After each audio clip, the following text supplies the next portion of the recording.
السلام علیکم ویورز، کیسے ہیں آپ سب لوگ؟ آج ہم لائے ہیں آپ کے لیے سورہ بقرہ کی آیت نمبر 38، 39 اور 40۔ ویڈیو سٹارٹ کرنے سے پہلے میری آپ سے ریکویسٹ ہے کہ اگر آپ میرے چینل پہ نئے ہیں تو اس کو سبسکرائب کرنا اور ویڈیو کو لائک اور شیئر کرنا مت بھولیے، شکریہ۔ تو آئیے سٹارٹ کرتے ہیں۔ بسم اللہ الرحمن الرحیم۔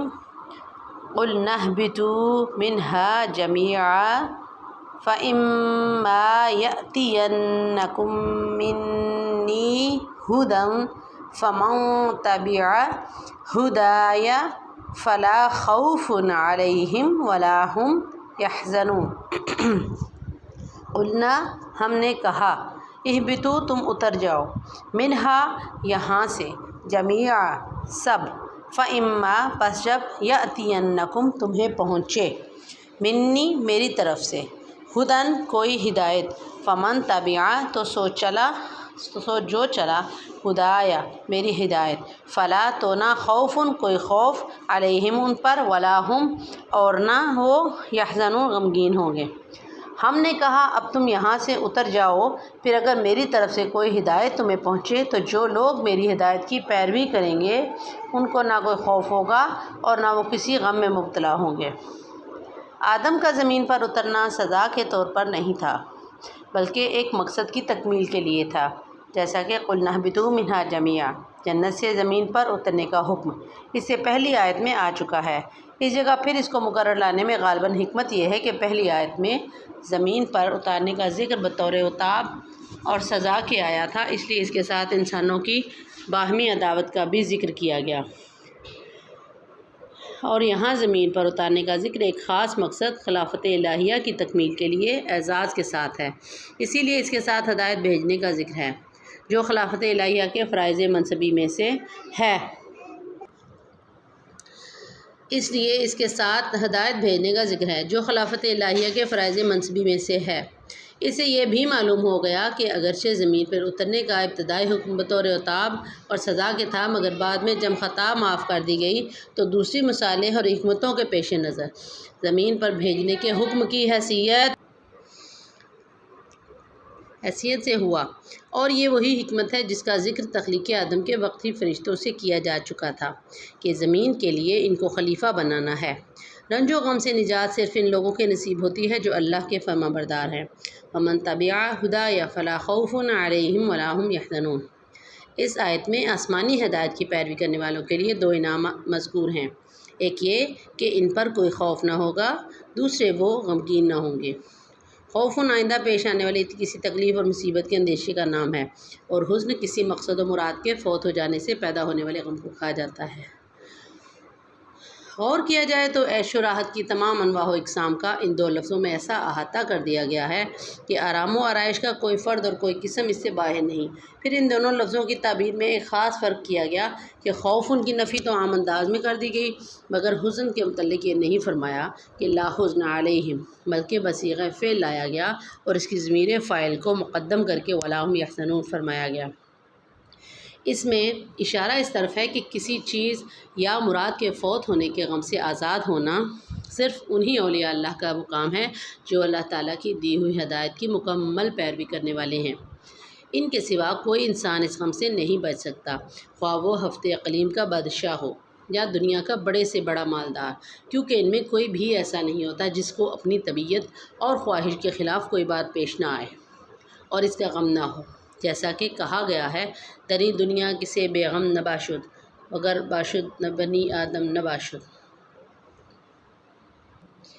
بخلاف اولیاء اللہ کے کہ وہ اپنی مرضی اور ارادے کو اللہ رب العزت کی مرضی اور ارادے میں فنا کر دیتے ہیں، اس لیے ان کو کسی چیز کے فوت ہونے کا غم نہیں ہوتا۔ قرآن مجید میں دوسری جگہ بھی اس کو ظاہر کیا گیا کہ خاص اہل جنت ہی کا یہ حال ہوگا کہ وہ جنت میں پہنچ کر اللہ تعالیٰ کا اس پر شکر کریں گے کہ ان سے غم دور کر دیا گیا۔ الحمدللہ الذی اذھب عنا الحزن۔ اس سے معلوم ہوا کہ اس دنیا میں کچھ نہ کچھ غم ہونا ہر انسان کے لیے ناگزیر ہے، بجز اس شخص کے جس نے اپنا تعلق حق تعالیٰ کے ساتھ مکمل اور مضبوط کر لیا ہو۔ خواجہ عزیز الحسن مجذوب نے خوب فرمایا، جو بچنا ہو غموں سے آپ کا دیوانہ ہو جائے۔ اس آیت میں اللہ والوں سے خوف و غم کی نفی کرنے سے مراد یہ ہے کہ دنیا کی کسی تکلیف یا کسی خواہش و مراد پر ان کے خوف و غم نہ ہوگا۔ آخرت کی فکر و غم اور اللہ جل شانہ کی ہیبت و جلال تو ان پر اور سب سے زیادہ ہوتی ہے۔ اسی لیے رسول اللہ صلی اللہ علیہ وآلہ وسلم کی شان میں یہ آیا ہے کہ آپ اکثر غمگین اور متفکر رہتے تھے۔ وجہ یہ ہے کہ آپ کا یہ فکر و غم کسی دنیوی نعمت کے فوت ہونے یا کسی مصیبت کے خطرے سے نہیں، بلکہ اللہ جل شانہ کی ہیبت و جلال سے اور امت کے حالات کی وجہ سے آتا۔ نیز اس سے بھی لازم نہیں آتا کہ دنیا میں جو چیزیں خوفناک سمجھی جاتی ہیں ان سے انبیاء علیہ السلام اور اولیاء کرام کو بشری طور پر طبعی خوف نہ ہو، کیونکہ حضرت موسیٰ علیہ السلام کے سامنے جب لاٹھی کا سانپ بن گیا تو ان کا ڈر جانا قرآن مجید میں مذکور ہے۔ وَأَوْجَسَ فِي نَفْسِهِ خِيفَةَ موسیٰ، کیونکہ یہ فطری اور طبعی خوف ابتدا حال میں تھا۔ جب اللہ تعالیٰ نے فرمایا کہ لا تخف تو یہ ڈر بالکل نکل گیا۔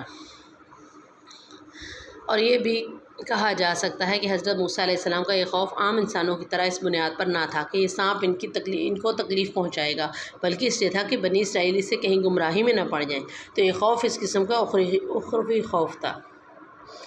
نیکسٹ آیت ہے والذین کفروا وکذبوا بآیاتنا اولئک اصحاب النار ہم فیہا خالدون۔ والذین کفروا، اور جن لوگوں نے کفر کیا، وکذبوا اور جھٹلایا، بآیاتنا ہماری آیات، اولئک وہی، اصحاب النار دوزخ والے، ہم فیہا وہ اس میں، خالدون ہمیشہ رہیں گے۔ اور جو لوگ کفر کا ارتکاب کریں گے اور ہماری آیتوں کو جھٹلائیں گے وہ دوزخ والے لوگ ہیں جہاں وہ ہمیشہ رہیں گے۔ آخری آیت والذین کفروا سے یہ بھی بتلا دیا گیا ہے کہ جو لوگ اللہ تعالیٰ کی بھیجی ہوئی ہدایت کی پیروی نہیں کریں گے ان کا ٹھکانہ ہمیشہ ہمیشہ کے لیے جہنم ہوگا۔ اس سے مراد وہ لوگ ہیں جو اس ہدایت کو ہدایت سمجھنے اور اس کی پیروی کرنے سے انکار کر دیں، یعنی کفار اور مومنین جو ہدایت کو ہدایت ماننے کا اقرار کرتے ہیں وہ عملاً کیسے بھی گناہ گار ہوں، اپنے گناہوں کی سزا بھگتنے کے بعد بالآخر جہنم سے نکالے جائیں گے۔ واللہ اعلم۔ نیکسٹ ہے یا بنی اسرائیل اذکروا نعمتی التی انعمت علیکم وأوفوا بعہدی اوفی بعہدکم وإیای فارہبون۔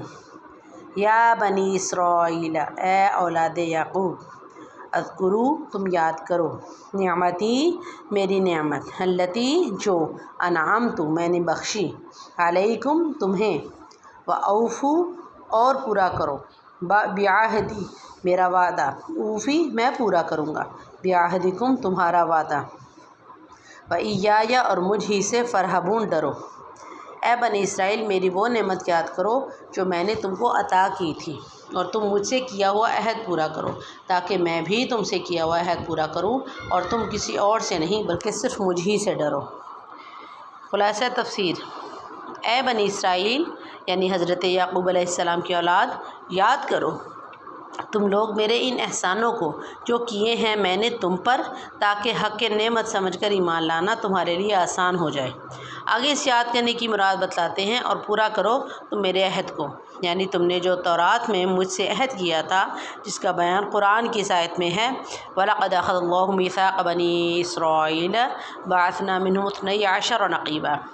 پورا کروں گا میں تمہارے عہد کو، یعنی میں نے جو عہد تم سے کیا تھا ایمان لانے پر، جیسا کہ آیت میں مذکورہ میں ہے، لَأُكَفِّرَنَّ عَنْكُمْ سَيِّئَاتِكُمْ اور صرف مجھ ہی سے ڈرو، اپنے عوام معتقدین سے نہ ڈرو کہ ان کا اعتقاد نہ رہے گا اور ان سے آمدنی بند ہو جائے گی، اور ایمان لے آؤ اس کتاب پر جو میں نے نازل کی ہے، یعنی قرآن پر، ایسی حالت میں کہ وہ سچ بتلانے والی ہے اس کتاب کو جو تمہارے پاس ہے، یعنی تورات کے کتاب الہی ہونے کی تصدیق کرتی ہے، اور جو اس میں تحریفات کی گئی ہیں وہ خود تورات و انجیل ہونے ہی سے خارج ہیں، ان کی تصدیق اس سے لازم نہیں آتی۔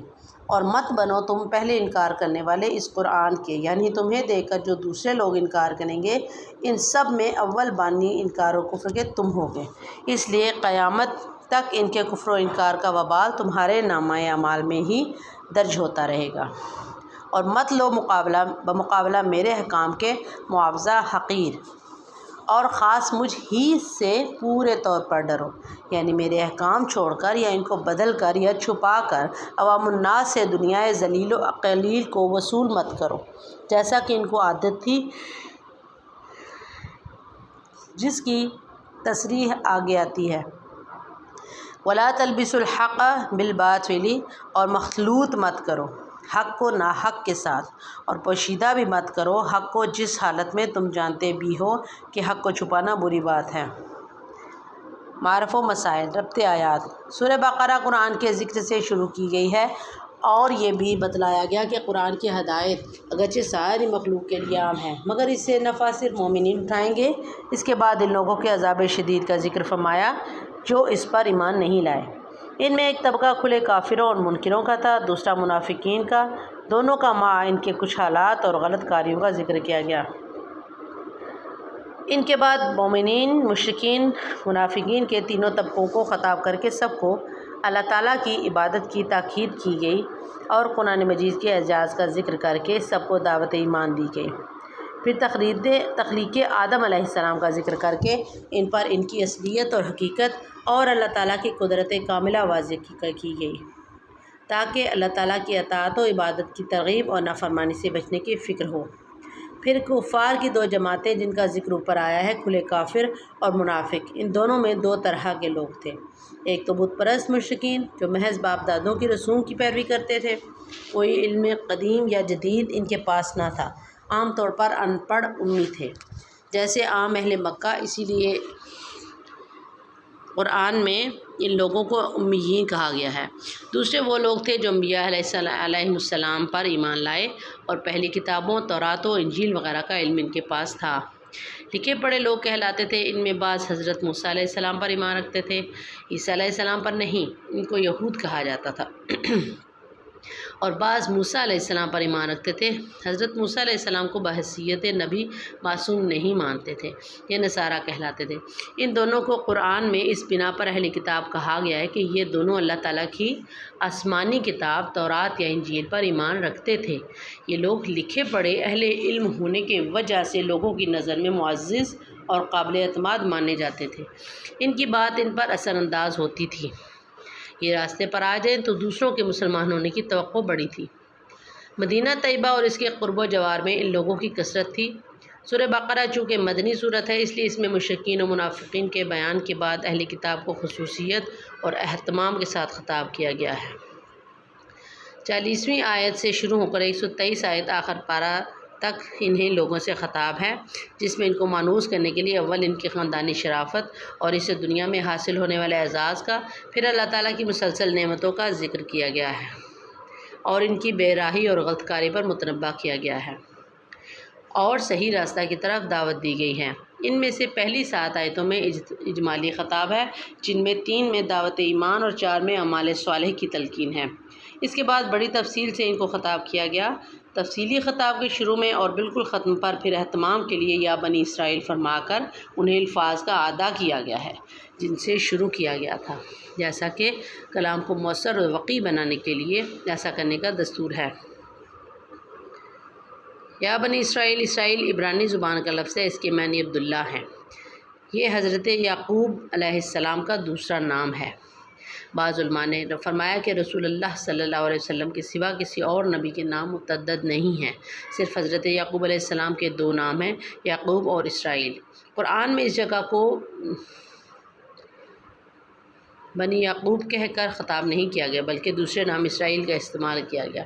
اس میں حکمت یہ ہے کہ خود اپنے لقب اور نام ہی سے ان کو معلوم ہو جائے کہ ہم عبداللہ یعنی اللہ کے عبادت گزار بندے کی اولاد ہیں، ہمیں بھی ان کے نقش قدم پر چلنا چاہیے۔ اس آیت میں بنی اسرائیل کو خطاب کر کے ارشاد فرمایا کہ پورا کرو تم میرے عہد کو، یعنی تم نے مجھ سے عہد کیا تھا کہ تورات میں، جس کا بیان بقول قتادہ اور مجاہد اس آیت میں ہے، وَلَقَدْ أَخَذَ اللَّهُ مِيثَاقَ بَنِي إِسْرَائِيلَ وَبَعَثْنَا مِنْهُمُ 12 رَقِيبًا۔ اس میں سب سے اہم معاہدہ تمام رسولوں پر ایمان لانے کا شامل ہے، جن میں ہمارے رسول اللہ صلی اللہ علیہ وسلم خصوصیت سے داخل ہیں۔ نیز نماز، زکوٰۃ اور صدقات بھی اس عہد میں شامل ہیں، جس کا خلاصہ رسول اللہ صلی اللہ علیہ وسلم پر ایمان اور آپ کا مکمل اتباع ہے۔ اسی لیے حضرت ابن عباس نے فرمایا کہ اس عہد سے مراد محمد صلی اللہ علیہ وسلم کا اتباع ہے۔ پورا کروں گا میں تمہارے عہد کو، یعنی اس آیت مذکورہ میں اللہ تعالیٰ نے یہ وعدہ فرمایا ہے کہ جو لوگ اس عہد کو پورا کریں گے تو ان کے گناہ معاف کر دیے جائیں گے اور جنت میں داخل کیا جائے گا، تو حسب وعدہ ان لوگوں کو جنت کی نعمتوں سے سرفراز کیا جائے گا۔ خلاصہ یہ ہے کہ اے بنی اسرائیل، تم میرا عہد محمد مصطفیٰ صلی اللہ علیہ وسلم کے اتباع کو پورا کرو، تو میں اپنا عہد تمہاری مغفرت اور جنت کو پورا کر دوں گا، اور صرف مجھ ہی سے ڈرو اور عوام الناس معتقدین سے نہ ڈرو۔ امت محمدیہ کی ایک خاص فضیلت تفسیر قرطبی میں ہے کہ اللہ جل شانہ نے بنی اسرائیل کو اپنی نعمتیں اور احسانات یاد دلا کر اپنی یاد اور اطاعت کی طرف دعوت دی ہے، اور امت محمدیہ کو جب اسی کام کے لیے دعوت دی تو احسانات و انعامات کے ذکر کے بغیر فرمایا فاذکرونی اذکرکم، یعنی تم مجھے یاد کرو میں تمہیں یاد رکھوں گا۔ اس میں امت محمد کی خاص فضیلت کی طرف اشارہ ہے کہ ان کا تعلق محسن و منعم سے بلا واسطہ ہے، یہ محسن کو پہچان کر احسان کر کے پہچانتے ہیں، بخلاف دوسری امت کے کہ وہ احسانات کے ذریعے محسن کو پہچانتے ہیں۔ ایفائے عہد واجب اور عہد شکنی حرام ہے۔ اس آیت سے معلوم ہوا کہ عہد و معاہدے کو پورا کرنا ضروری ہے اور عہد شکنی حرام ہے۔ سورہ مائدہ کی پہلی آیت میں اس سے زیادہ وضاحت کے ساتھ یہ مضمون آیا ہے، اوفوا بالعقود۔ رسول اللہ صلی اللہ علیہ وسلم نے جو فرمایا کہ عہد شکنی کرنے والوں کو جو سزا آخرت میں ملے گی، اس سے پہلے ہی ایک سزا یہ دی جائے گی کہ محشر کے میدان میں جہاں تمام اولین و آخرین کا اجتماع ہوگا، عہد شکنی کرنے والے پر ایک جھنڈا بطور علامت کے لگا دیا جائے گا، اور جیسی بڑی عہد شکنی کی ہے اتنا یہ جھنڈا بلند ہوگا۔ اس طرح ان کو میدان حشر میں رسوا اور شرمندہ کیا جائے گا۔ جو شخص کسی گناہ یا ثواب کا سبب بنتا ہے، اس پر بھی کرنے والوں کو گناہ یا ثواب لکھا جاتا ہے۔ صدق اللہ العظیم۔ آج کے لیے اتنا ہی، ملتے ہیں اپنی نیکسٹ ویڈیو میں۔ اللہ حافظ۔